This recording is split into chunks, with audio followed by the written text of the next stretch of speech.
Hey, friends, welcome back to another episode of Grace, Grit, and Grounds. I encourage you to grab yourself a cup of coffee and let's have a conversation.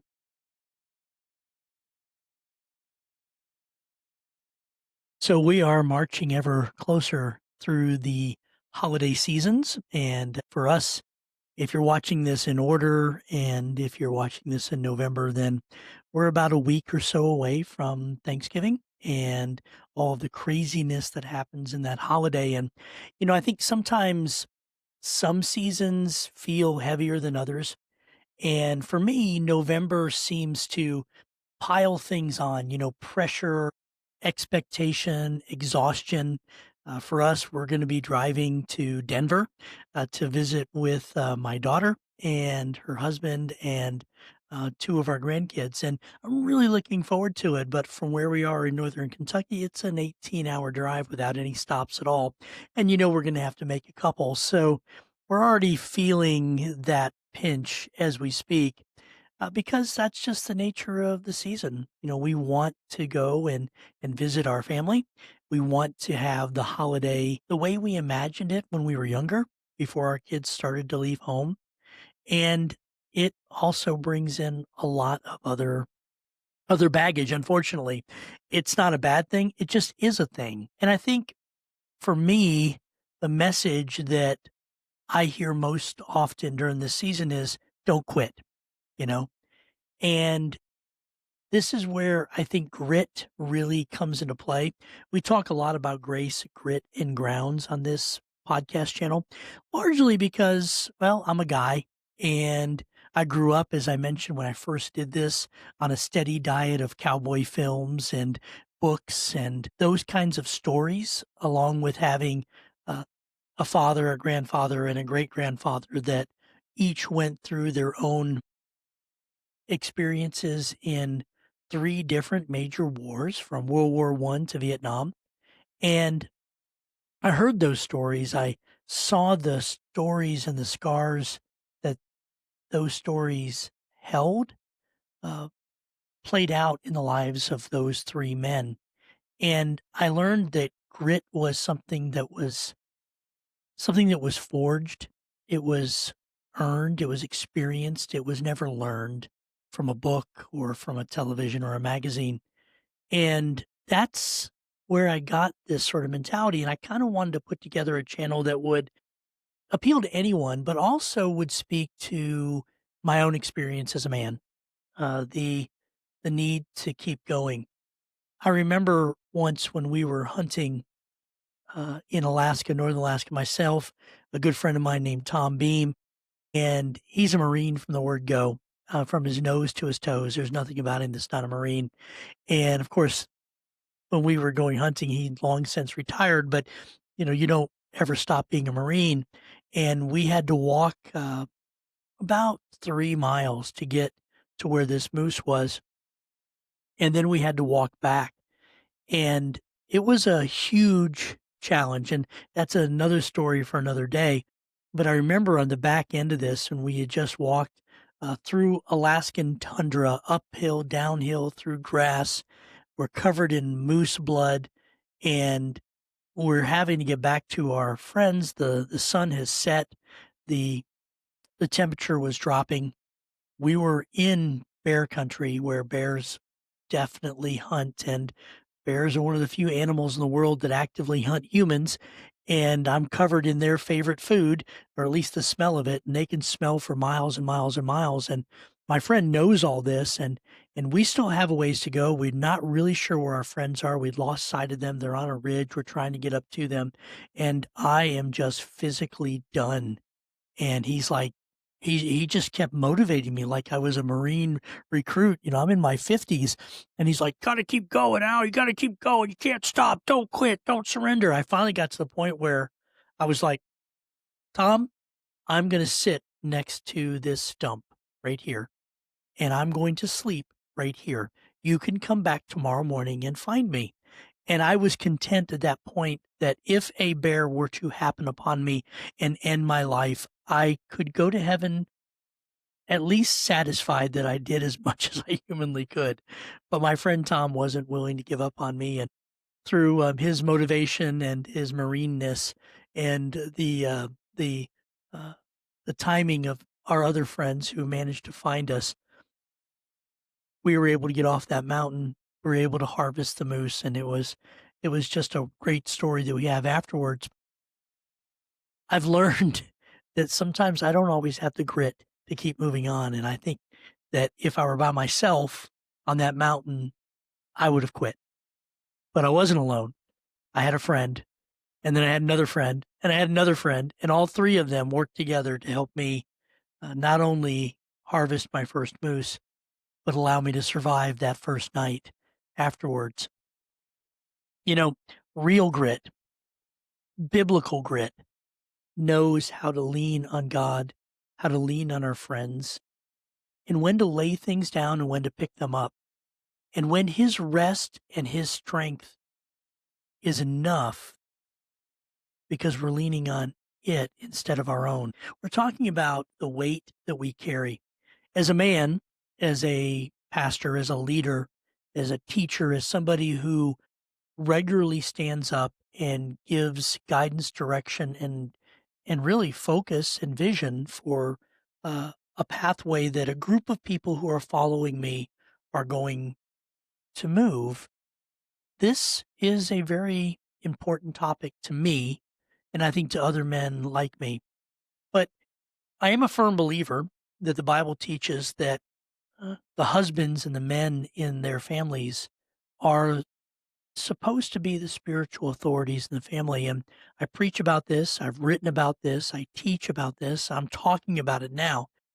But if you're a man, you carry weight. You carry the weight of everybody that depends upon you on your back. And this is not an easy thing to do, but it's expected. It's needed. And I want to say that if you're a follower of God, if you are a believer of Jesus Christ, and if he has truly redeemed and saved you, and the Holy Spirit dwells within you, and you are waiting for that moment where you step into glory out of this mortal body and you hear the words from your Savior saying, "Well done, my good and faithful servant. Welcome into my rest," right? Then it is required. Now, I'm not a woman. I can't speak to the particular challenges and the struggles that they go through.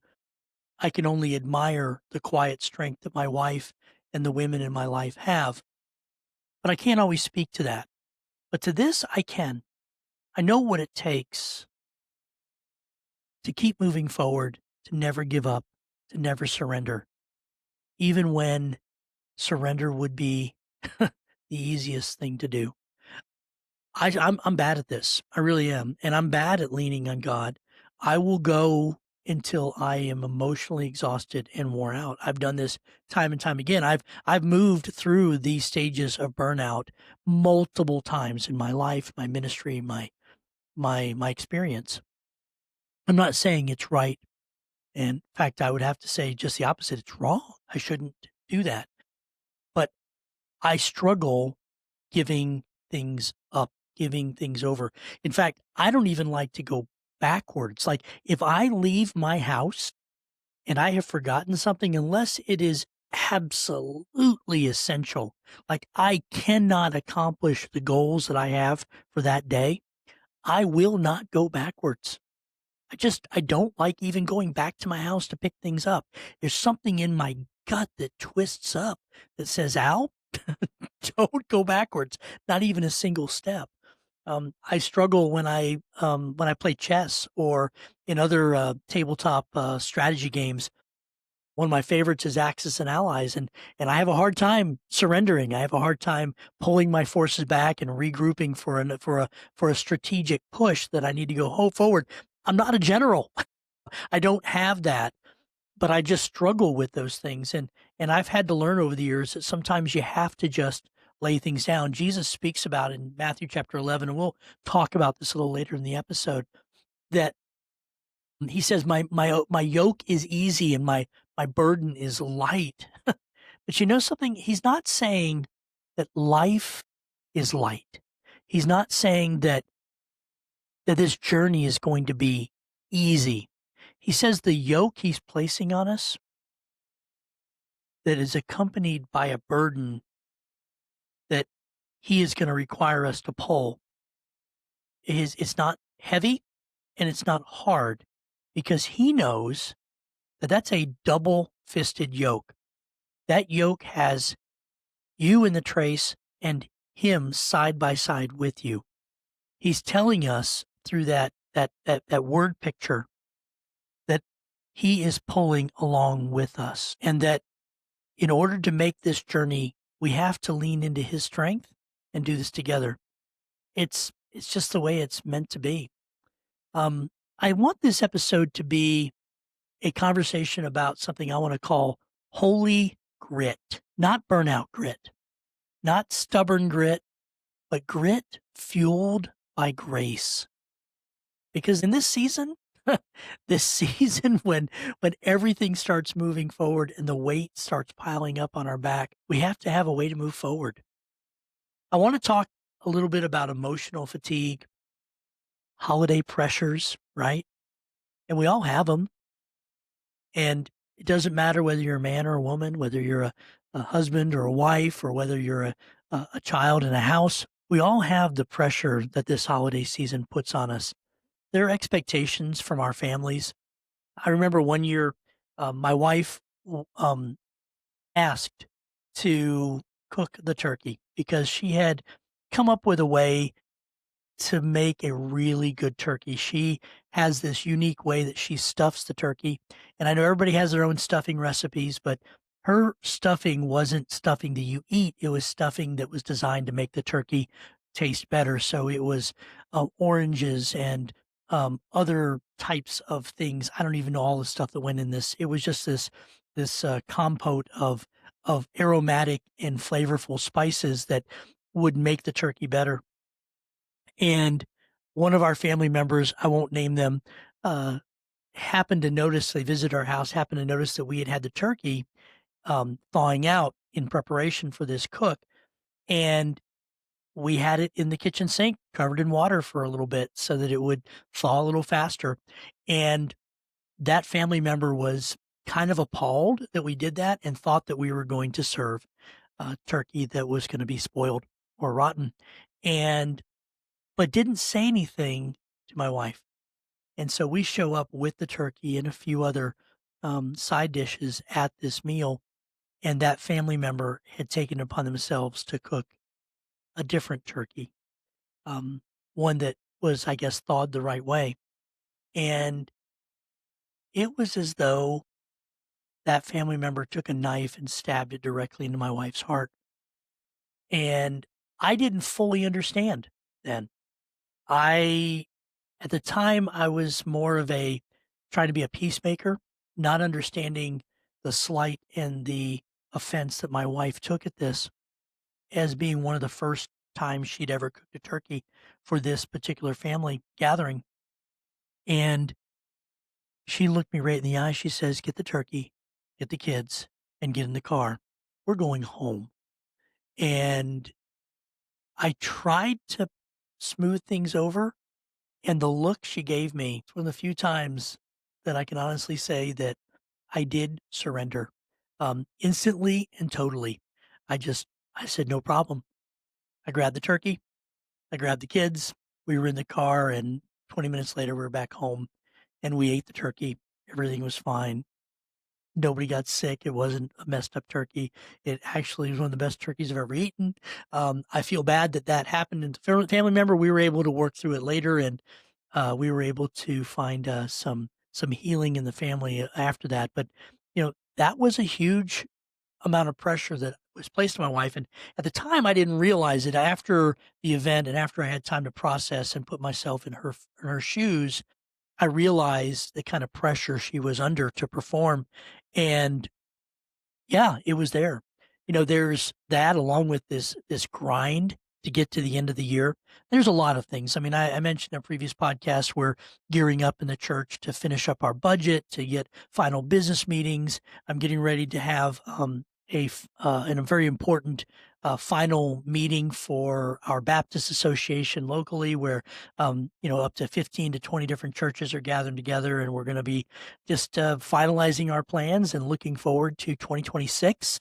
And so there's just a lot of those things that are happening professionally, personally, and then add all on top of that is the invisible weight that is put on us that we don't ever even talk about. Like, these are the things I can talk about, but the things that are on top of us that I may not even be aware of, that are weighing us down, the things that are just pulling us in one way or the other. It's there and it's real. Um, this is a tough time of the year. It just is. And we need to recognize where God is in all of this, where that grace is. There is grit in pressing forward, but there's also grit in knowing when to rest. I remember as a young man, my father's favorite country singers was Kenny Rogers. He loved Kenny Rogers. And he sang a song called The Gambler. And there's a line in the song that says, you got to know when to hold them and to fold them, know when to walk away. I think that song is stuck with me for a number of years. There's a reason why that song, rose to the charts and became, part of at least my cultural understanding and upbringing. I realize that that's an old song now, and I think Kenny Rogers has passed away, but it doesn't make the words of this song any less poignant. Even in the Bible, we have stories of men, heroes, that displayed a kind of grit that is hard to fully, to fully understand. I look at the men in the Bible and I'm just amazed. One of my favorite stories is one of David's mighty men. His name is Eleazar, son of Dodo. He wasn't stupid and he wasn't weak. And what he did was just absolutely amazing. There are two passages in Scripture that talk about him and his achievement. One of them is in 2 Samuel chapter 23, and it talks about he was one of three of David's mighty men that faced down a group of Philistines that were invading, and the rest of Israel had run away. The rest of the warriors had run away, and Eleazar stood. And in First Chronicles, it gives us a little deeper picture in what was happening. Second Samuel doesn't give us all the details, but it says that he was standing over a barley field.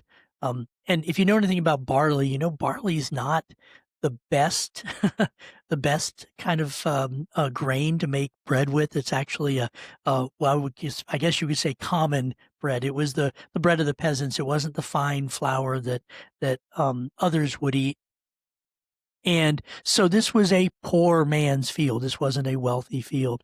And he stood in that field and he said, this is the line that I'm drawing and I won't move further from this point.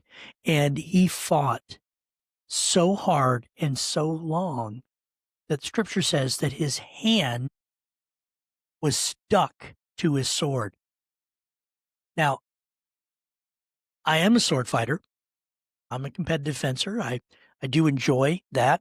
I've had some really incredible bouts that have gone the full distance. Usually you do 10-point matches. I'm an epee fighter, so it's possible to get double points. So if you stab each other at the same time, you both get a point. And sometimes it takes a full 3 periods to get through a match. Each period is about 3 minutes long. And you would think that amount of time, that 9 minutes that you would be on the strip fighting back and forth, wouldn't be that much. I mean, what's 9 minutes? But if you've never swung a sword for 9 minutes straight with just a couple of seconds of breathing room in between the periods, then you have no idea what this is like. I've never fought longer than 9 minutes straight. This man fought a lot longer than that.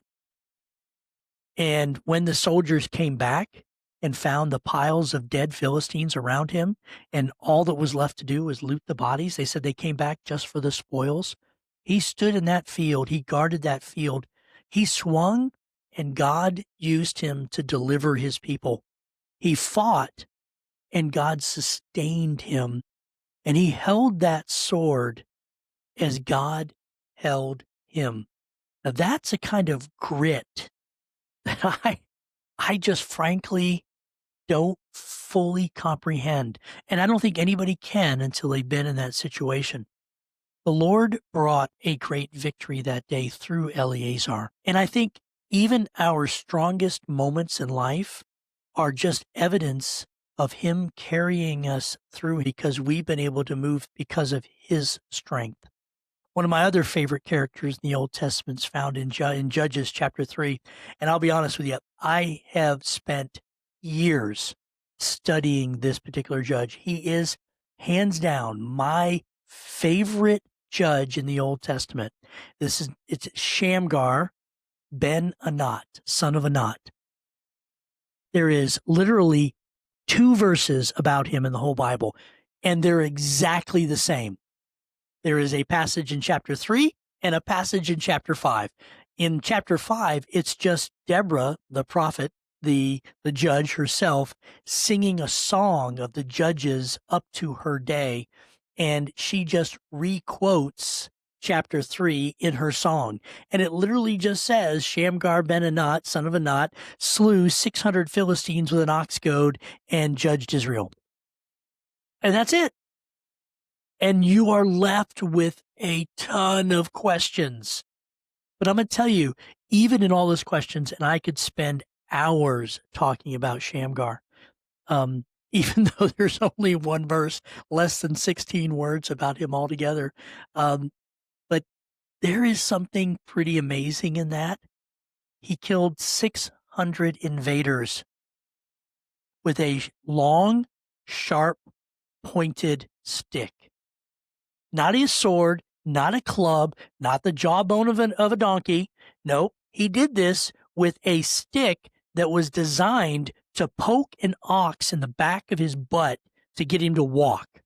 It wasn't even super sharp because you didn't want to pierce the ox's rear end and cause him to bleed. That just means more problems for you. You just want to move him on, just to make him go, just to poke him just a little bit. Sometimes these sticks were about 10 feet long. That takes grit, my friends. As far as we know, no one else showed up on that road on that day as he was walking and encountered an invasion force of 600 trained warriors ready to destroy him and his people. Yeah. And he used what he had, and he defeated the enemy, and he leaned on grit and grace. The thing about him is you probably never even heard about him. Most people jump right past it. It's a single verse, and they don't need to know more. And I can tell you now, there's probably almost no Sunday school lessons about Shamgar. There's probably no books really written about him. Although I've been working on a fictional account as I extrapolate my thoughts of how this may have taken place, but there just really isn't anything written. And I'm telling you, I know this because I've spent years studying this, trying to track out scholarly work, anybody that's done any kind of research in Shamgar. It's literally like trying to find a needle in a haystack. It's not easy. And I've learned some things about this journey trying to find out about Shamgar is that he embodies grit, right? Because grit doesn't quit. It doesn't seek the spotlight. Grit isn't about fame. It's about being faithful. He knew that the Philistines were there to kill his people and that he was called for that moment, that time, to be the savior of his people, to be that redeemer, if you will. And he chose to step up, to step into that moment, into that grace with faith, with obedience, and be the man that God called him to be for that moment. We don't know anything else about the man. We don't know what happened afterwards other than he was a judge and he redeemed his people. That's it. That's it. And you say, well, those are biblical examples. Yeah, but there are examples like this every day. in almost every walk of life. I've mentioned before that I have the privilege of saying that all 4 of my children have served in the military. I have 1 Army, 2 Navy, and my youngest is a Marine. And I tell you, the stories that they shared.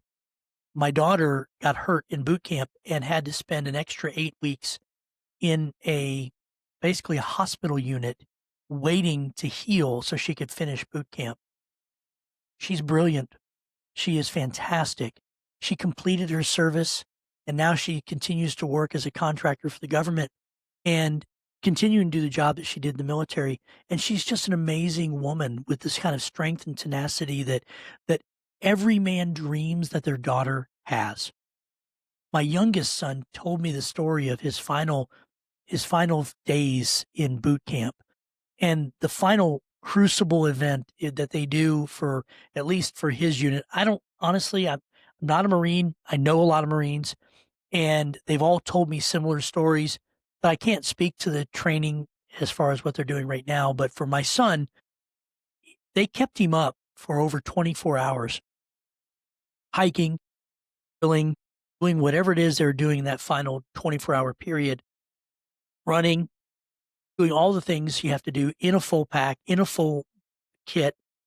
And the final part of this was moving up this, I guess you call it a mountain for a better, for no better lack of a term, although it's not really a mountain, it's probably just a giant hill. And they did this, right? In a full pack, marching, every one of them, because the drill instructors, the trainers, the people that were there, they had a plan. And their plan was to bring their Marines that had yet earn the title of being a Marine up that hill. And if they could make it, and if they make it at the right time, they're there just as the sun is rising over the terrain.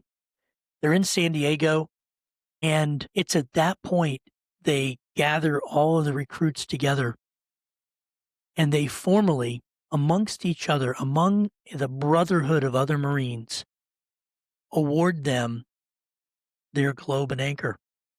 And from that point on, they're part of the club. They'll always be a Marine. They've earned it. They've earned it through grit. They've earned it through tenacity, never giving up, not surrendering. At any point, they could have quit. So that's it. It's just too much. I'm out of here. But they didn't. They pressed forward and they didn't stop. This is what makes the American military, our Marines, our Army soldiers, our airmen, our sailors. This is what makes them the finest force in the world. And I can testify this because I have so many members in my family. My wife served in the Army and then went into the Navy. So she served both. She went to boot camp twice. I mean, this is the kind of mentality that we have. I think there is a preciousness about these kinds of stories and tales that we tell each other about grit in action that gives us a kind of truth that we can lean on. One of the things that I've always found interesting with some of the soldiers that I've talked to, including my son and my wife, is that, they've learned to eat and sleep and rest wherever they are, wherever they can, because they never know when they're going to have a chance to rest again. And my wife told me stories about when she was in boot camp, they learned how to sleep right there on the firing line. All these other soldiers are around them, trying to qualify, shooting their rifles, and you have nothing else to do. So what did they do? They lean against their packs and they fell asleep while hundreds and hundreds of rounds of ammunition are being sent down range just a few feet away. That's the kind of grit that you just can't understand unless you experience it. I've learned that grit is not the absence of rest. It's the idea we rest when we can, fight when you must, and through it all, trust God. This is sort of the way that I have dwelt through my own life. Jesus spoke in Matthew chapter 11, he spoke about my burdens being light. but there's actually a larger discussion that Jesus is giving there. And it actually goes all the way back. I would love to just take a minute to just read some of that to you so that you can see what it is that Jesus is going through. So in Matthew chapter 11, he had just finished up going on to some serious teaching. And in the midst of all this, John's disciples, John the Baptist, his disciples, comes up and has this deep question about fasting and work. And Jesus goes through and talks about all of that to his disciples. And he uses that as a teaching moment. And he asks them who they went out into the wilderness to see, talking about John the Baptist. He goes on to say that there is no finer human being that's ever been born than John the Baptist. He said that people went out to see a prophet. They wanted to see something more, but even then they complained. They said they went out and they looked for him and they called him a demon because he looked so wild and so crazy. And the message he was preaching, that the kingdom of heaven is at hand, was something that they didn't want to deal with. And then Jesus came just the opposite. He was not fasting. He was not a voice in the wilderness talking about that. He still talked about the kingdom of heaven being at hand, but he was having parties. He was eating and drinking with sinners. And they said that he was a drunkard, and he was also infected by a demon. And he even quotes something in verse 17. He says that, talking about the children sitting in the marketplace, making fun of this. He said these people that are complaining like this are like kids in the marketplace calling to their playmates. He says, and this is a quote, he says, "We played the flute for you and you didn't dance. We sang a dirge and you didn't mourn," as though that we, as people in the public eye, and every one of us that is going through this season in one form or fashion is in some sort of a public eye, whether it's the public of our family or whether it's on a broader stage. And the reality is that we can never do enough. We can never do enough. And from there, Jesus stepped into a moment of prophecy where he gives some woes to the different things. Woe unto you to this person, woe unto you to this city.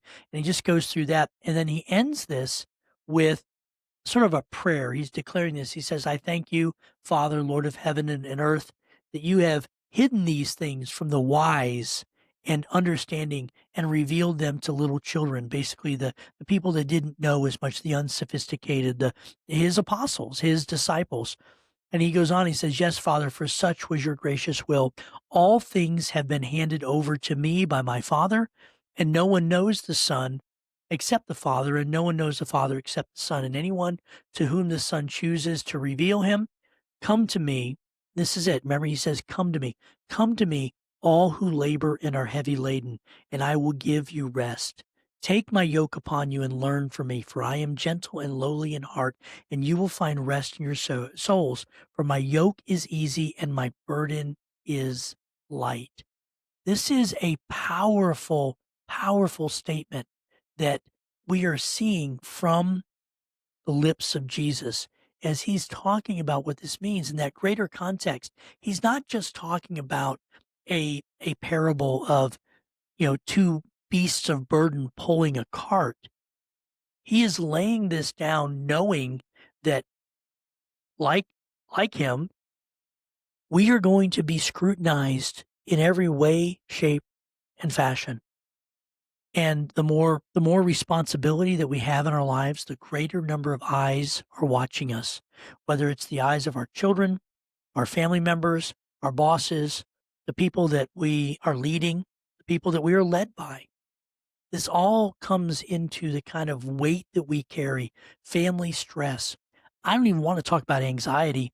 It's interesting, as a trained special education teacher that I am, anxiety has risen mightily in our culture. I remember when I was a kid, I don't ever remember talking about anxiety. I don't even know if there was even a diagnosis in the 70s and the early 80s with anxiety at its root. Maybe there was, but it wasn't talked about. If I were to feel anxious, or if I were to say stuff like that to my father or to my mother, they would just look at me funny, like, "Suck it up, big boy, get to work." You're making me anxious, right? I don't know if I can do this." My dad didn't care about my anxieties. He cared about results. And maybe that was a bad thing, maybe it was a good thing, I don't know, but I've seen this in the schools, I've seen this among our culture, I see it in the colleges, I see it in the pews. There is a level of anxiety that seems to grow within our culture that's it's hard to break away from. It's there. As much as, I don't know, part of me just wants to say, "Suck it up and deal with it," I realize that that's not always it's not always easy to say and do, and I have to understand that. We're not in the same place that we were, 20, 30, 40 years ago. There's financial pressure, even more so than ever. Yeah, houses are costing more. I heard this week, maybe it was last week, that uh, one of the ideas the president has put forth is this idea of a 50-year mortgage. They've been doing this in Europe for a long time. In fact, when we were in Belgium, you could get a 50-year mortgage if your heirs, your sons or your daughters, would be willing to sign paperwork saying that if you die before the loan is paid off, that they will continue it. Um, I don't really know what to say about that. I'm not a financial expert. It seems to me like it might be excessive.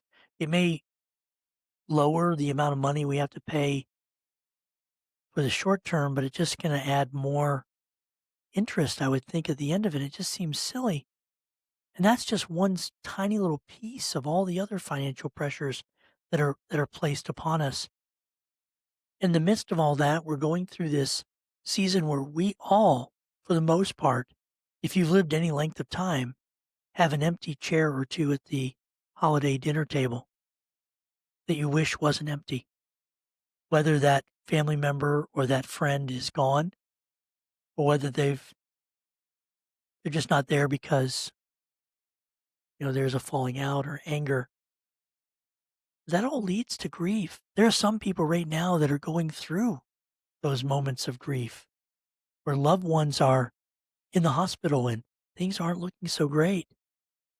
And you don't know what's going to happen. We all have expectations of what we think should be. In the midst of all that, you have sometimes this unbelievable fear of disappointing those that you care about. That's heavy. Jesus doesn't say that when we follow him and that we lean on him, that the burdens will disappear. He just, he just is willing to say, "Cast your cares on me because I care for you. I'm not going to give you more than you can handle. I'm going to carry with you the burdens that are being placed upon you. You'll still have to carry them. They'll still be there, but I'm going to help make it lighter. I'm going to be with you every step of the way." He carries the weight that we weren't necessarily built to carry. I wrote a book maybe about a year or so ago. It's just a little booklet. It's a 15-day guide on rediscovering rhythms of rest. I've mentioned about it before. It's leaning into the idea of taking a Sabbath rest. And if I can encourage anything in this episode, and that is take some time to rest through it all. The burdens are still going to be there. Everything is still going to be placed around you, on you, and with you. But the more that we can lean on Jesus, the more that we can cast our cares on him, the more we can allow him to bear these burdens with us, the easier it's going to be for us to step through this season. And take time just to sometimes deep breathe and rest. Rest isn't the opposite of grit. It's actually the source of it. The last couple, 3 weeks, I've been sleeping a lot more typically. And I know there's some medical people out there that are going to say, "Oh, it's not true." And there are people out there going to say, "Oh, I don't believe you." Ask my family. This is true.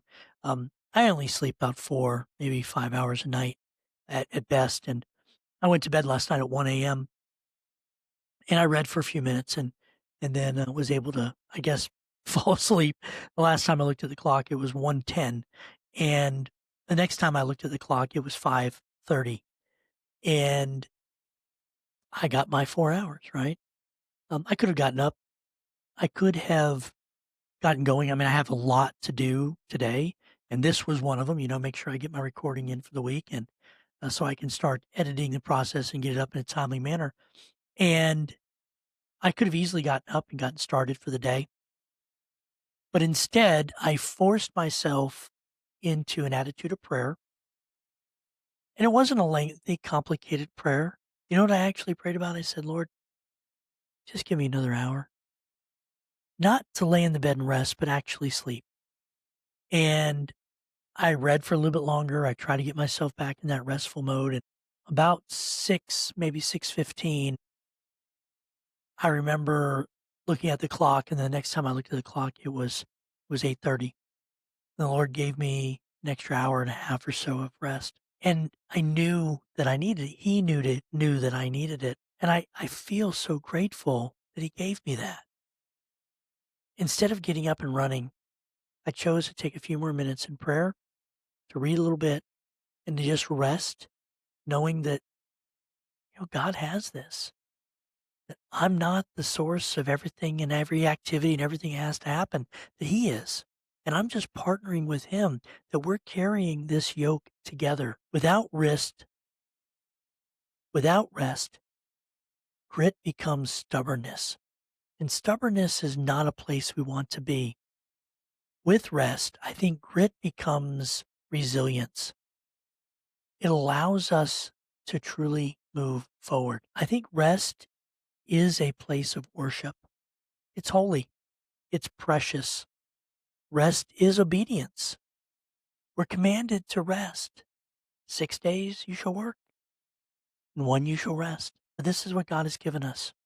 Take a day to rest. I think rest can also be an act of trust. We're saying in those moments that God is God and I am not. And I'm trusting in him to handle his portion of it. It's not a bad deal. Sometimes laying something down is the bravest thing that we'll ever do all this week. Think about that for a few minutes. As you're looking at your calendars, as you're planning your final bits, and ask yourself, maybe the weight that I'm carrying doesn't need to be carried alone. Maybe the grit that I need or want or I'm displaying doesn't mean grinding ourselves into dust. Maybe it means trusting God enough to rest when we need to, lean into him when our strength ends, and letting him carry what we just physically can't. That's it for this week. We're coming to the end of the episode, and if something I've said today resonates with you, if something I've said moves you or reminds you of somebody that you care about, first of all, I encourage you to like and subscribe to this channel. Secondly, I would ask you to send a link to this friend or family member during this season. And most of all, I just want to encourage you through the craziness, the hustle, and the bustle, and everything that this season has. Take some time to rest. Take some time to lean into him. Take a lesson from some of the soldiers and sailors, airmen, and Marines that keep our country safe. Learn to sleep when you can, fight when you have to. But in all of it, put your trust in God. Until next week, I encourage you to keep your coffee warm, keep the conversation flowing, and remember, grace builds what grit sustains. Until next week.